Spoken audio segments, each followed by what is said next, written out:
자, 이번 시간에는 제목 보시는 것처럼 관리인이 아닌 자와 체결된 관리 위탁계약, 이 관리 위탁계약은 무효인지 여부에 대해서 한번 살펴보도록 하겠습니다. 그 다음에 이제 뭐 표현 대리로 유효한지, 요거는 사실 여러분들이 어려우실 거예요. 요건 사실은 법률가가 이제 이걸 판단해야 되는 것인데, 요건 제가 부연 설명을 한번 드릴게요. 자, 어찌되었든 관리인이 아닌 자와 체결된 위탁관리 계약의 효력, 이것은 무효인가, 아니면 유효가 될 수 있는 여지가 있는 것인가, 여기에 대해서 한번 살펴보도록 하겠습니다.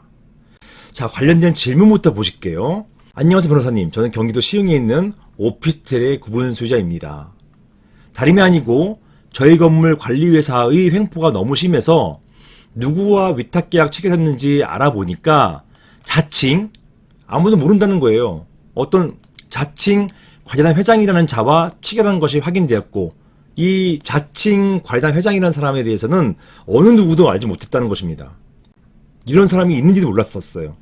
그래서 추측하기로는 아마 시행사에서 선임한, 시행사에서 내세운 사람이 아니겠느냐, 이런 추측은 하게 된 것입니다. 자, 어찌되었든 그래서 저와 몇몇 구분 소유자들이 이 관리단 회장이라고, 자칭 관리단 회장이라고 하는 자를 상대로 해서 관리인 직무집행 정지 가처분 신청을 해서 승소했습니다. 이 관리단 집회가 없었기 때문에 이건 무효다. 관리인 선임 결의가 부존재하기 때문에 관리인이 없고, 따라서 자칭 관리단 회장이라 하는 사람은 관리인이 아니다.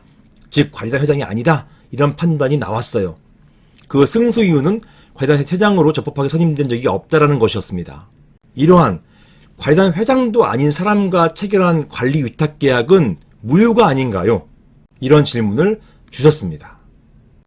뭐 당연한 것처럼 보이긴 하죠. 뭐 무효일 것처럼 보여요. 이런 경우에 위탁관리회사는 거의 10중 8구 유효다. 나는 이 사람이 관리인인 줄 알았다. 나의 신뢰는 보호해줘야 된다. 이런 식으로 나올 것이기 때문에 문제되는 거예요. 우리가 무효다 아무리 주장한다 하더라도 위탁관리회사는 유효다 이렇게 주장한단 말입니다. 자, 이걸 어떻게 풀 것이냐가 바로 이 동영상의 목적이 되는 것입니다. 자, 먼저 관련된 법부터 보실게요. 사안은 오피스텔이잖아요. 오피스텔이니까 집합건물법에 적용을 받습니다.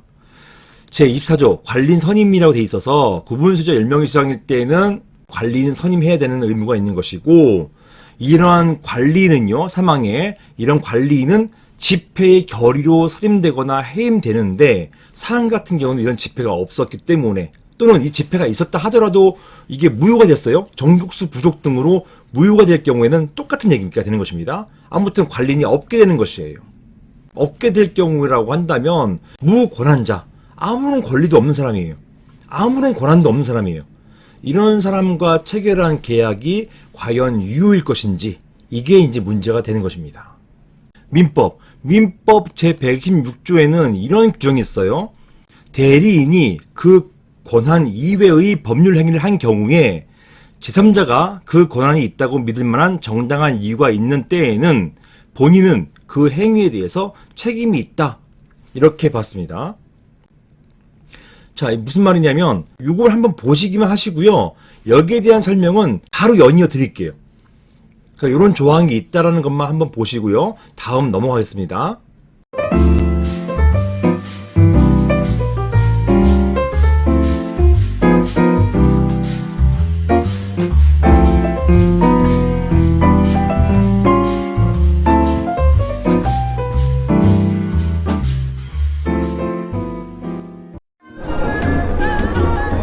이번 역은 교대역 법무법인 라움입니다.